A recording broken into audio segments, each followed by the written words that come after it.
A Polícia Nacional deteve 2 cidadãos que falsificavam borderô bancário.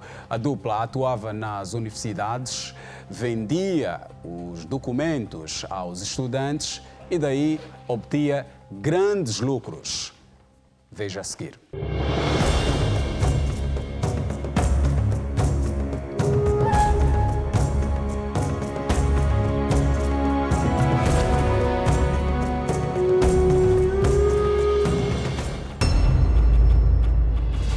Miguel Malanga, 24 anos, e Albano Mateus, 31 anos, fazem parte de uma rede de falsificadores que se dedicava à produção de comprovativos de depósitos bancários. A dupla fornecia o documento bancário a estudantes de várias universidades e institutos superiores privados. Nas universidades, o primeiro passo da dupla era interpelar qualquer estudante que pretendesse fazer o pagamento de propinas. Depois do acordo, ele era orientado a fazer um depósito de 3.000 kwanzas na conta da universidade onde estuda. Depois de receber um talão como este, por exemplo, o valor era alterado para um mais alto, o correspondente ao valor real da propina. Depois, este documento falso era entregue na universidade como se tivesse feito o pagamento devido. Eu ia no balcão do banco, normalmente entregam isso, dão isso, 1, 2, 3 folhas de graça, né? E levava em casa, já tinha informação, né? Porque a informação é obtida da seguinte forma. Vou fazer um depósito de 500 kwanza na conta da universidade e eles vão me dar uma via com essa informação na zona de certificação. Essa mesma informação é que eu inseria no computador, ficava em modo editável, podia editar o dia, a data, a hora, o mês, o valor, e aí automaticamente alterava e fazia a impressão nesta máquina.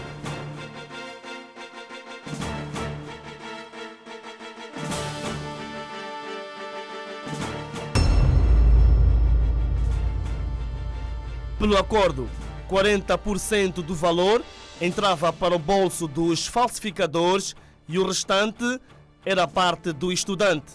Foi assim durante 6 meses com Antônio da Costa, estudante do primeiro ano do curso de gestão da Universidade Oscar Ribas.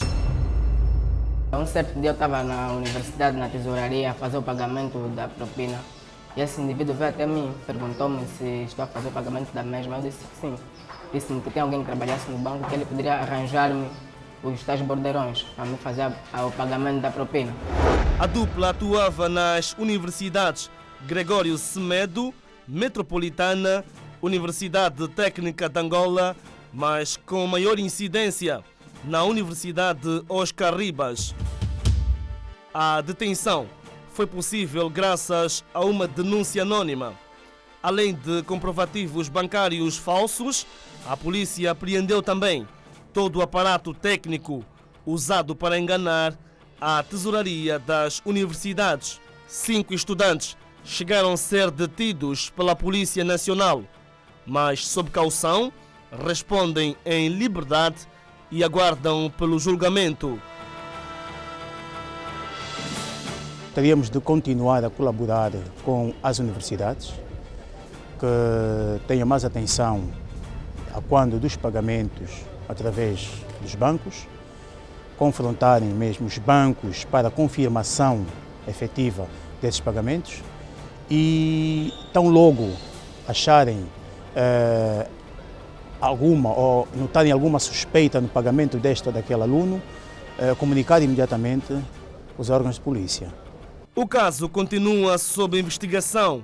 De acordo com uma fonte, só na Universidade Gregório Semedo, por exemplo, foram identificados perto de 20 documentos falsos com o valor de depósito de 28.000 kwanzas, o que equivale a uma perda no valor de 560.000 kwanzas no cofre da instituição. Para a Polícia Nacional, há mais gente envolvida na rede de falsificadores, por isso garante continuar a trabalhar até a detenção do último elemento. Vou perguntar ao inspetor Ezequiel Gomes. Soube-se que a polícia chegou a estes elementos através de uma denúncia anónima. Hoje, a polícia sente que a população colabora mais nesta questão da denúncia? Ok.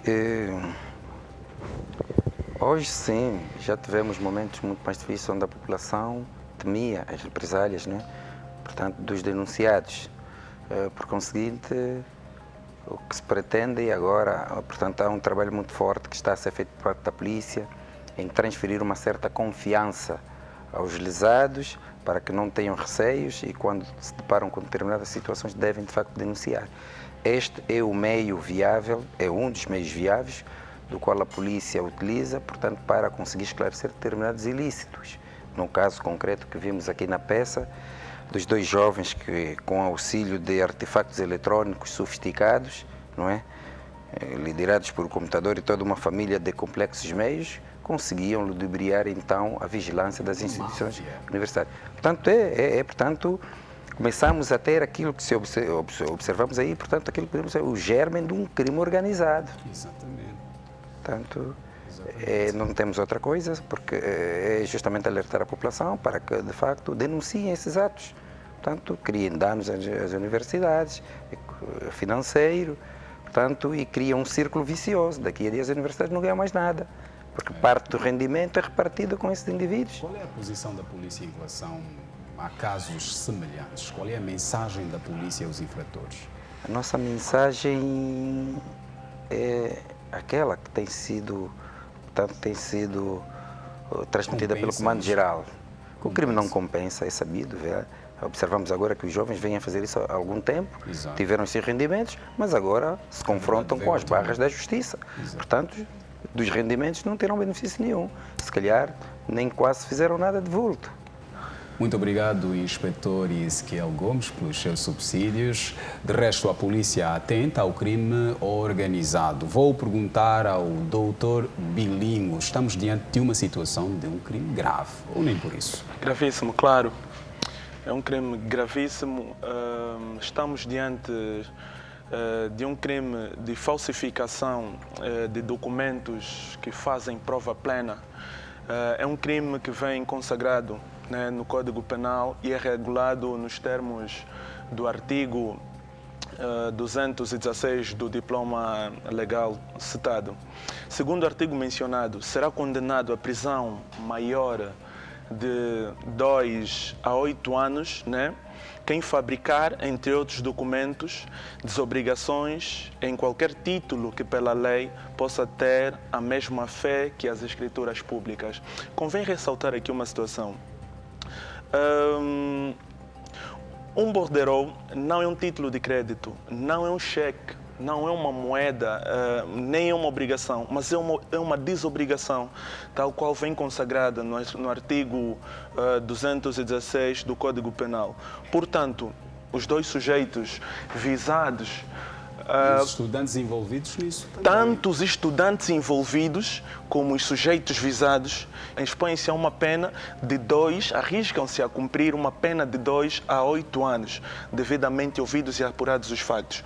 Mas a moldura penal abstrata do crime de que vem acusado de falsificação de documentos que fazem prova plena tem uma moldura de 2, que varia entre os 2 e os 8 anos de prisão. E como fica a questão das universidades que sofreram as consequências com esta organização criminosa? As universidades devem, desde o momento em que tomaram conhecimento desse ato lesivo, não só a sua dimensão patrimonial, mas a sua relação de confiança com as instituições e com o pessoal que trabalha para si e consigo, deviam, caso não tenham feito, devem desde já proceder à competente ação penal. Devem fazer queixa da ação penal e, eventualmente, averiguar internamente o possível envolvimento de trabalhadores que tenham facilitado ou dado iniciativa a este processo. Exato. Desde já, fazendo um inquérito interno. Pode haver aqui um possível reembolso às universidades? Claro que pode, não só pode como deve. À luz do artigo 29 do Código de Processo Penal, as universidades devem sim senhor, instaurar um processo disciplinar e pedir uma indenização por perdas e danos. Exato. Vou perguntar ao Dr. Pedro de Castro Maria qual é o enquadramento social, ou melhor, sociológico, que se oferece fazer em relação à atitude destes cidadãos. De forma breve, dizer que há aqui o uso indevido das vantagens do desenvolvimento que as tecnologias de informação e comunicação vêm proporcionando à humanidade. Pessoas peritas nessa área que, em vez de fazerem uso para o bem da comunidade, o fazem de forma nociva, em nome do lucro sem esforço, do lucro sem trabalho, do salário sem merecimento. Por um lado. Por outro lado, jovens estudantes, e hoje parece ser um certo modismo, as pessoas também quererem ter formação superior a qualquer preço, por vezes não tendo os recursos, ou os tendo, em alguns casos, às vezes até dados pelos pais, canalizam esses recursos para, eventualmente, outros deleites, vícios, não sei, prazeres, não pagam as propinas a tempos. E a educação é uma coisa muito séria. Se os nossos universitários começam a enveredar por esses caminhos, e me parece que os indivíduos também, os falsificadores, serão universitários pela habilidade até que têm de manejar as tecnologias, eventualmente terão uma boa formação no domínio da informática. Então temos que começar a nos preocupar que Angola nós queremos para daqui a algum tempo. Exatamente. Subsídios do Dr. Pedro de Castro Maria, que de resto serve para que você retenha e seja um exemplo a seguir nesta Angola e neste país a que todos perspectivamos.